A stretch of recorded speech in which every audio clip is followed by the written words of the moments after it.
मैं तो शक पाँदा यार बाबा कोई 200 साल पहले कि लुक्का रहा तो हुण निकलिया बाबा किहड़े जमाने दे हो ਇਹ ਜੀ सन 47 ਦੇ ਵਿੱਚ 12 ਸਾਲਾਂ ਦਾ ਮੈਂ माशाअल्लाह तुम तो बड़े पुराने हो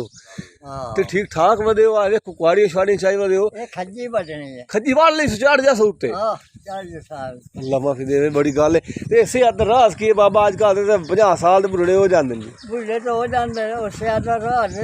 हां जी ਤੇ ਆਪਣੇ ਆਪ ਨੂੰ ਬਚਾਵਣਾ ਫਜ਼ੂਲ ਜ਼ੋਰ ਨਾ ਲਾਵਣਾ अच्छा जी ਹਾਂ ਸਿਆਟਾਂ ठीक है जी। फजूल जोर ले सो शेयर का ही माशाल्लाह बड़ी गल देख लो जी बाबा जी और माशाल्लाह 100 ते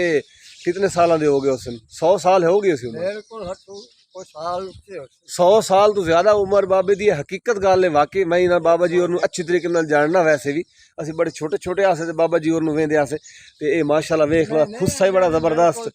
आ कुआड़ियां थे आ के बला बाबा ले वदे हो ए जी खजी नु घटिंदा वाह जी वाह बैल दे खजी नु पक्का होंदा है खजी क्या बात है बाबा जी क्या बात है तो आ की चले वदे आ जेड़े बुजंगे बोझे एक मंगदे तो नहीं हो ये कुछ रखे हो